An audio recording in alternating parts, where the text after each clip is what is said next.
Hi, this is Annie Banerjee. I have been practicing business immigration since '97.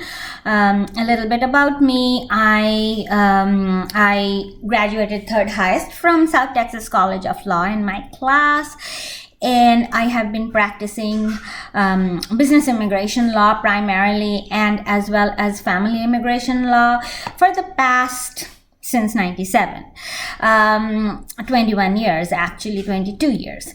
With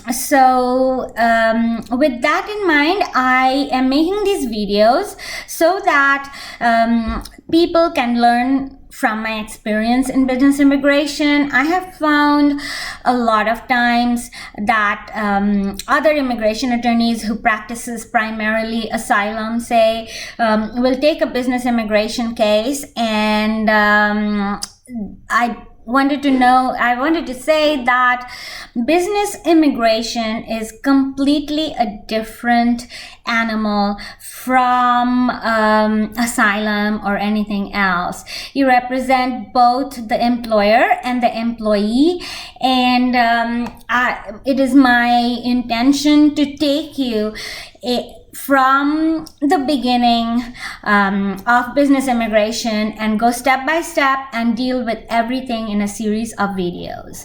Now, this will be the first such video because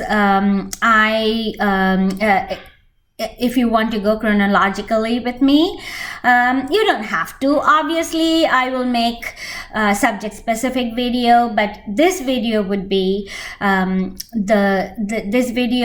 the type of business immigration visas and the difference between non-permanent and permanent, immigrant intent and non-immigrant intent in the types of visas. Now, most people enter the US with a non-immigrant visa. They can come with a visitor's visa, which is a B1. B1A visa is for business when, say, a company travels, a company boss, for instance, if the business is headquartered in, say, UK, the boss will fly down to United States for some meeting. That's the BIA, business B1A visa, and B1 and B2 visa. B2 visa is just for travel, just vacation. We have a lot of national parks and things like that, not to mention Vegas. So the other way is to come and study. Mainly that is the F visa for a 4-year degree college, or technical knowledge would be M visa. There is also the J1 visa, which is basically to learn specific things. It is an educational visa. It is also called a visa where people can come in and learn and go back.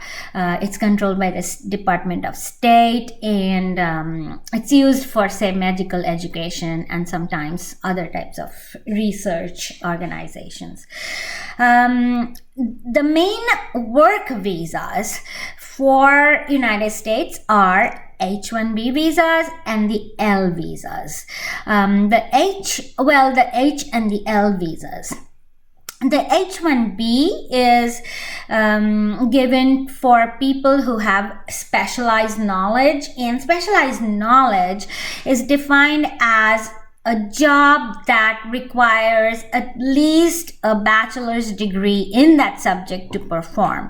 We will go over details of this in another video, but this is primarily for people with a lot of experience or with the education in that field. this is limited to 65,000 visas per year and another 20,000 for US master's degree holders. The second category is L1 visas. L1 visas have L1A visa and L1B visa.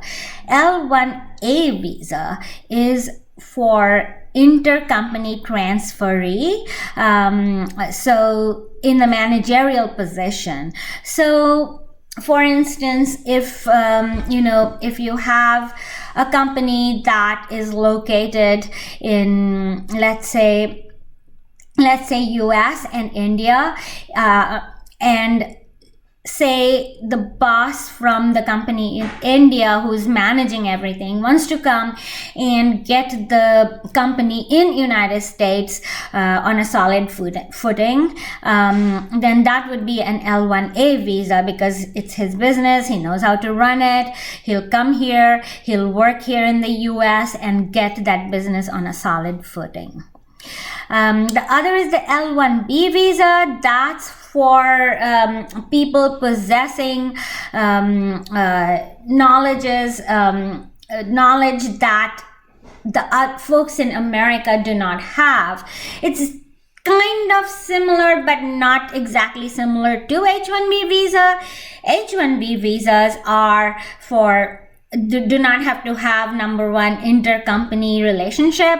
L visas are strictly for intercompany, which means that the relationship between the two companies have to be the same ownership, not merely control, but ownership.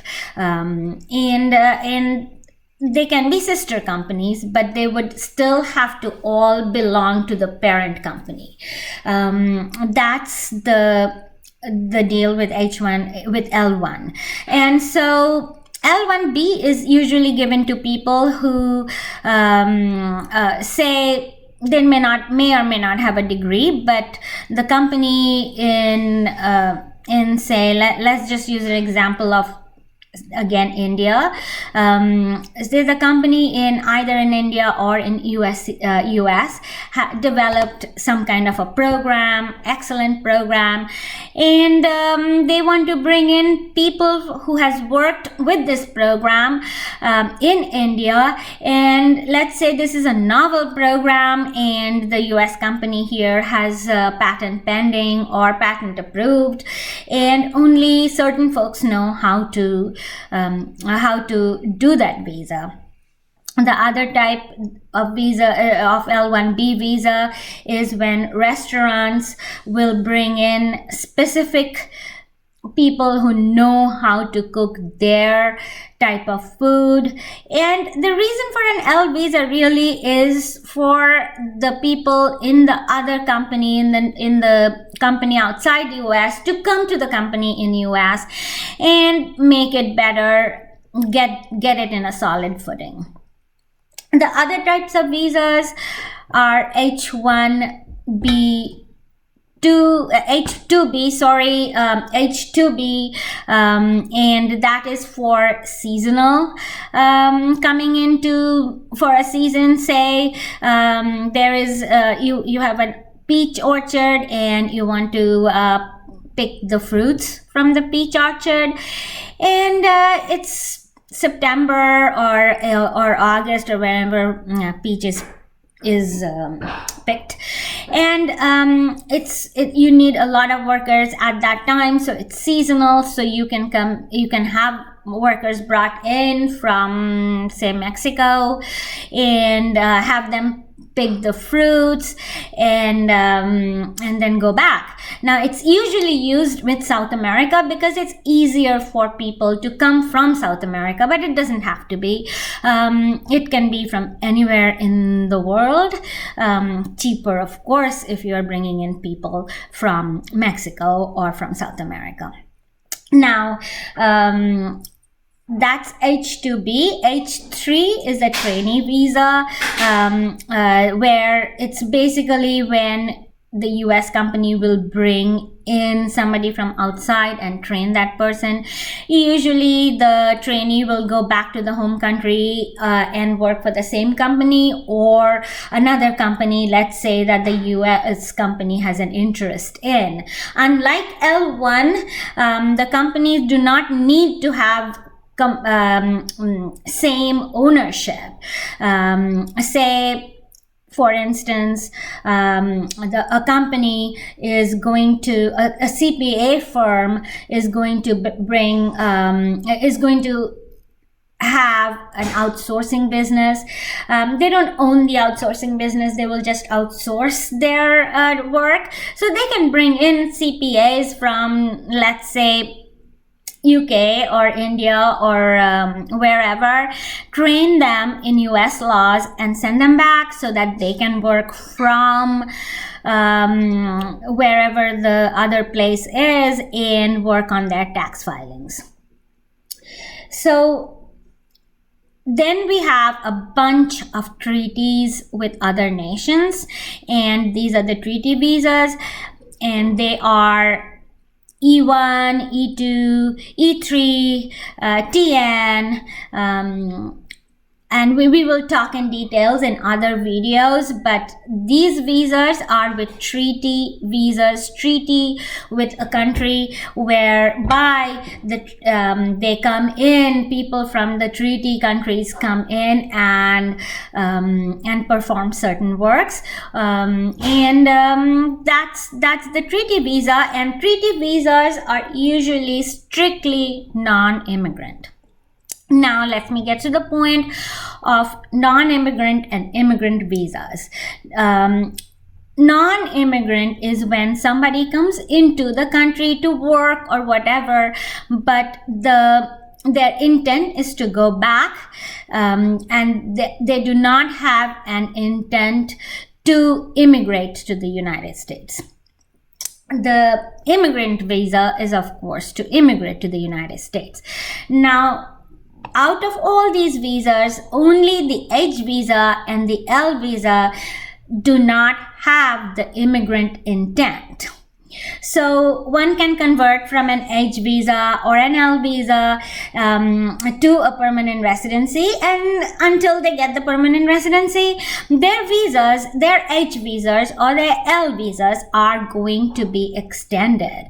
Now for H, because most of the H-1B workers are from India, and India is a country of massive number of people who come here and work in the computer industry, and India is oversubscribed, so their visas are not available for a long time. They can actually have their H-1Bs extended until such time that they get the green card.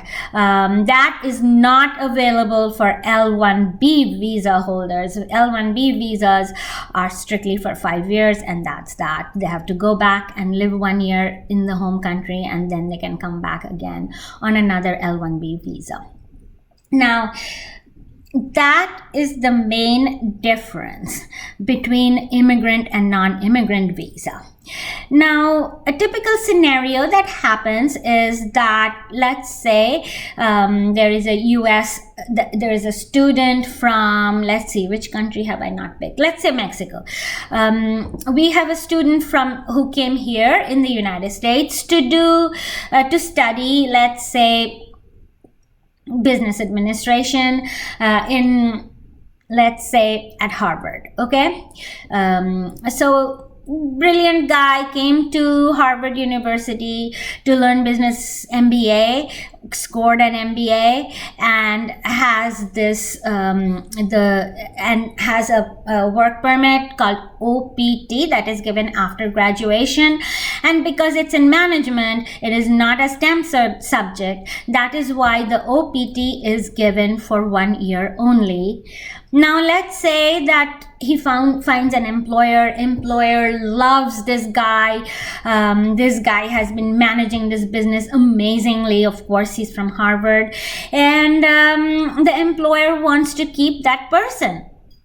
And let's say he did not get into the H lottery, and so can the employer do the immigrant visa for that person?